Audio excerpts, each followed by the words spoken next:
नमस्कार दोस्तों, मेरा नाम अर्जुन शर्मा है और स्वागत है मेरे YouTube channel Arjun Sharma official पे। दोस्तों, मैं आज बात करूंगा एसआईपी के 5 ट्रिक्स, मतलब नॉर्मल एसआईपी और स्मार्ट एसआईपी क्या होता है इसके बारे में बात करूंगा।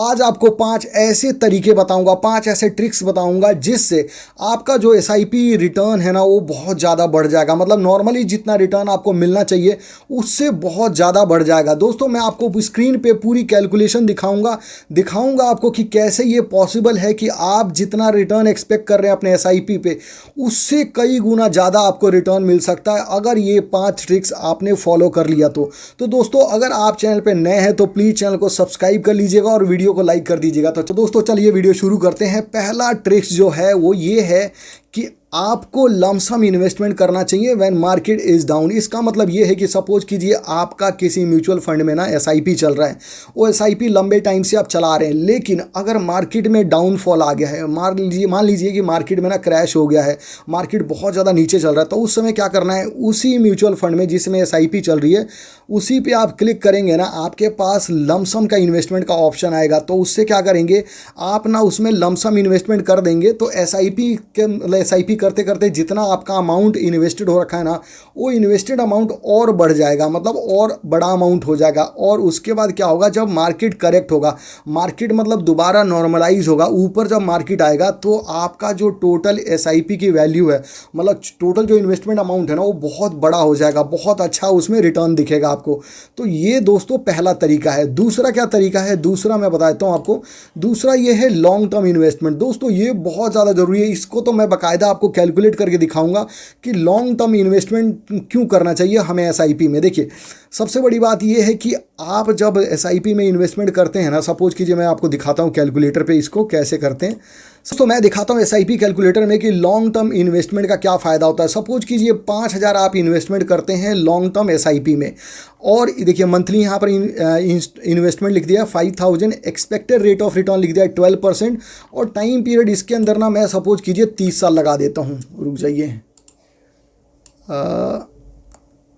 30 साल लगा दिया। दोस्तों, ये देखते जाइए, बहुत बड़ा चमत्कार होने वाला है। मैंने ना 30 ईयर्स कर देते हैं, मैं यहाँ पर क्लिक करके ही कर देता हूँ, सॉरी 30। अब देखिए दोस्तों, 30 ईयर्स में 5,000 अगर इन्वेस्टमेंट करते हैं तो टोटल आपका इन्वेस्टमेंट अमाउंट कितना होगा, 18 लाख हो जाएगा। मतलब आपके जेब से ना 18 लाख रुपए गया 30 साल के अंदर। 12% का रेट ऑफ रिटर्न लिखा हुआ है, और इसमें देखिए एक्सपेक्टेड रेट ऑफ रिटर्न कितना है, मतलब कितना रिटर्न्स आपको मिलेगा। आपको इस 18 लाख पे रिटर्न मिलेगा 1,36,04,866 रुपये। मतलब टोटल आपका जो कॉर्पस हो जाएगा ना वो हो जाएगा 1,54 लाख, मतलब 1.5 करोड़ हो जाएगा। आप समझ पा रहे हैं, मतलब ये कि सिर्फ 5,000 रुपीज़ इन्वेस्टमेंट कर रहे हैं 18 लाख हो जाएगा, जो टोटल 30 साल बाद जो आपका टोटल इन्वेस्टमेंट होगा।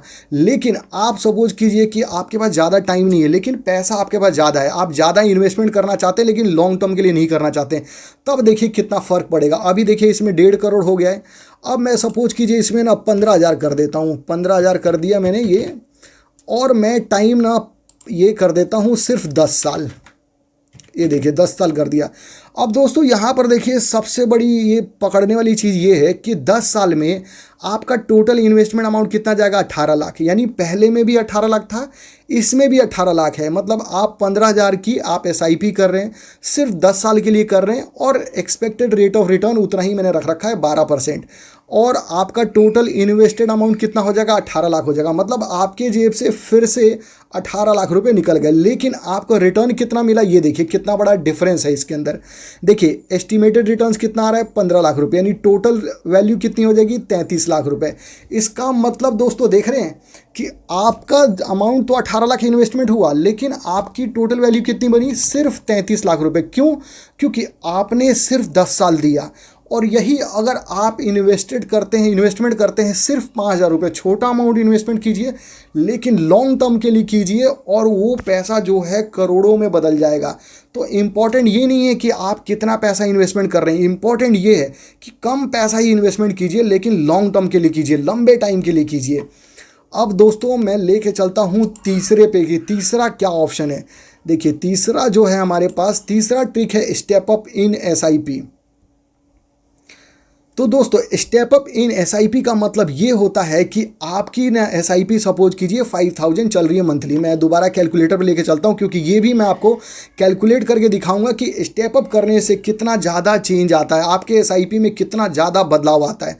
देखिए सपोज कीजिए, मैं एक चीज़ बताता हूँ, जैसे आप सपोज कीजिए कहीं जॉब कर रहे हैं तो आपकी जो सैलरी है ऐसा नहीं है कि मतलब 1 साल बाद, 2 साल बाद, 3 साल बाद, 10 साल बाद, 5 साल बाद मतलब आपकी सैलरी बढ़ेगी नहीं।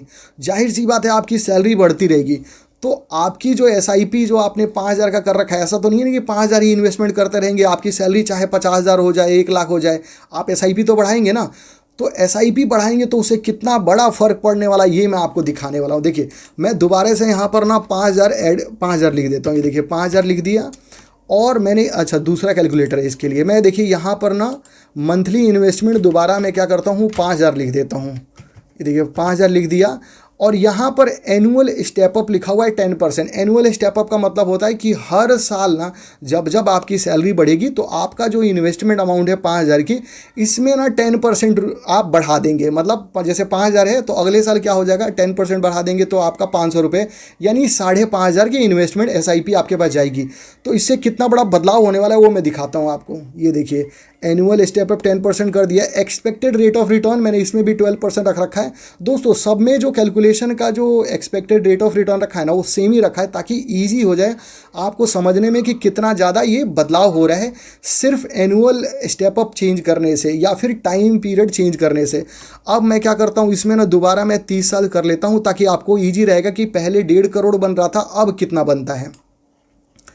तो ये मैं एक मिनट यहाँ पर कट करना पड़ेगा, 30 कर दिया। तो दोस्तों अब देखिए ये चमत्कार कितना बड़ा अमाउंट बन गया है सिर्फ स्टेप अप करने से। देखिए पहले क्या हो रहा था, पहले आपका ना 18 लाख रुपए इन्वेस्टेड हो रहा था। 5,000 रुपये का जब एसआईपी कर रहे थे तो आपका क्या है 30 साल में आपका 18 लाख रुपए इन्वेस्टेड हो रहा था टोटल अमाउंट, और आपका टोटल जो वैल्यू है ना वो 1.5 लाख बन रहा था, नहीं सॉरी 1.5 करोड़ बन रहा था। लेकिन यहाँ पर देखिए अब आपका इन्वेस्टेड अमाउंट है ना वो 98 लाख हो गया। मतलब 98 लाख रुपीज़ आपका इन्वेस्टेड होगा और आपका टोटल वैल्यू है ना वो 3.99 करोड़, मतलब 3,99,28,881 रुपये। इसका मतलब कंप्लीटली देखिए 4 करोड़ रुपए बन जाएंगे अगर स्टेप अप करते हैं अपने एसआईपी में। तो आपका जो एसआईपी चल रहा है ना, रेगुलर एसआईपी चल रहा है, उसी में स्टेप अप करते रहना चाहिए। स्टेप अप बहुत ज़्यादा ज़रूरी है। अब दोस्तों हम चलते हैं नेक्स्ट पे कि नेक्स्ट क्या ट्रिक्स है। दोस्तों नेक्स्ट जो ट्रिक्स है वो ये है कि इन्वेस्टमेंट इन डिफरेंट कैटेगरीज। दोस्तों ये बहुत ज़्यादा इंपॉर्टेंट है, इसलिए इंपॉर्टेंट है क्योंकि मैं आपको लेकर चलता हूँ। सबसे पहले दिखाता हूँ, देखिए जो म्यूचुअल फंड होता है ना उसके डिफरेंट कैटेगरीज होती है। एक मिनट इसको क्लोज कर देता हूँ। डिफरेंट कैटेगरीज होते हैं, जैसे यहाँ पर देखिए लिखा हुआ है फ्लैक्सी कैप फंड होता है, फोकस्ड फंड होता है, लार्ज मिड कैप फंड होता है, लार्ज कैप फंड होता है, मिड कैप फंड होता है, sectoral, thematic, small cap, value fund, इतने तरह के म्यूचुअल फंड होते हैं। अगर आप सपोज कि ये म्यूचुअल फंड में एसआईपी कर रहे एक ही कैटेगरी में कर देंगे ना, तो चाहे आप 1 फंड ले लें, 2 फंड ले लें, 3 फंड ले लें, 4 फंड ले लें, जितने भी फंड ले लें, आपका जो रिटर्न है ना लगभग सेम ही रहेगा। जैसे मान लीजिए 12% रिटर्न बन रहा है तो 12% ही सब में बनेगा। तो चाहे आप 5 म्यूचुअल फंड ले लीजिए और 5 जगह इन्वेस्टमेंट कर दीजिए, आपका सेम ही बनने वाला है। तो आपको क्या करना है, आपको डिफरेंट कैटेगरीज में इन्वेस्टमेंट करना है। इसके 2 फायदे हैं, एक तो डाइवर्सिफिकेशन करेंगे तो एक तो ज़्यादा रिटर्न बनने का चांस है, दूसरा ये है कि अगर मार्केट में कोई क्रैश आता है तो आपका पोर्टफोलियो ना ज़्यादा नहीं गिरेगा, आपका पोर्टफोलियो ना बैलेंस रहेगा, मतलब कम गिरेगा। तो ये बहुत ज़्यादा फायदा होता है कि आपको डाइवर्सिफाई करना है, आपको अलग अलग सेक्टर में इन्वेस्टमेंट करना है, मतलब अलग अलग कैटेगरी में इन्वेस्टमेंट करना है। लास्ट और 5वां जो है वो मैं बताता हूँ वो क्या है, ये है investment continue in volatile market. दोस्तों जो एसआईपी करते हैं ना, एसआईपी देखिए क्या होता है कि हर महीने इन्वेस्टमेंट कर रहे हैं, हर महीने आपके बैंक अकाउंट से पैसे कट जा रहा है। सपोज कीजिए जैसे मैंने 5,000 का एग्जांपल लिया था तो 5,000 हर महीने कट जा रहा है। अब ये जो 5,000 कट रहा है ना, अगर सपोज कीजिए मार्केट ना फ्लैट चल रही है तो उसमें क्या होगा, हर साल उसी जो वैल्यू चल रही है उसी वैल्यू पे इन्वेस्टमेंट होगा। मतलब जो आपका एनएवी है वो सेम ही रहेगा, उसी एनएवी पे आपको यूनिट्स मिलता रहेगा। तो क्या ज़रूरी है जब मार्केट में मतलब वोलाटाइल है, कभी ऊपर जा रही है कभी नीचे जा रही है, ताकि जब जब आपकी एसआईपी कट रही है तो कभी नीचे पे कट रही है कभी ऊपर पे कट रही है, तो इससे क्या होगा लास्ट में जाके एवरेज आउट हो जाएगा, और जब मार्केट ऊपर जाएगी तो आपका जो वैल्यू है टोटल जो कॉर्पस है वो ज़्यादा बनेगा।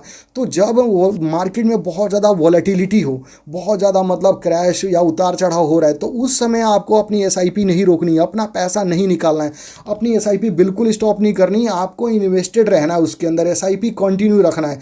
ये मैं तो ये कहता हूँ कि जब मार्केट में मतलब बहुत ज़्यादा मतलब नीचे चल रही हो, मार्केट में कोई डाउनफॉल चल रहा हो, तो उस समय आपको और ज़्यादा इन्वेस्टमेंट कर देना चाहिए, और मतलब और ज़्यादा इन्वेस्टमेंट कर देना चाहिए। इससे और ज़्यादा आपका कॉर्पस बन जाएगा और आपके और ज़्यादा यूनिट्स आ जाएंगे।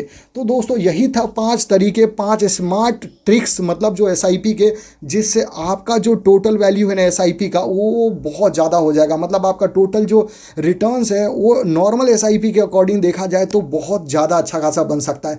तो दोस्तों आशा करता हूँ ये वीडियो आपको अच्छा लगा होगा। अगर अच्छा लगा है तो प्लीज़ एक लाइक्स कर दीजिएगा, और चैनल पे नए हैं तो चैनल को सब्सक्राइब कर लीजिएगा। अगर कोई क्वेश्चन है, कुछ भी जानना चाहते हैं तो वीडियो के नीचे कमेंट्स कर दीजिएगा, आपका भाई हमेशा तैयार है उसका आंसर देने के लिए। तो मिलते हैं दोस्तों अगले वीडियो में, जब तक के लिए थैंक यू वेरी मच। जय हिंद, जय भारत।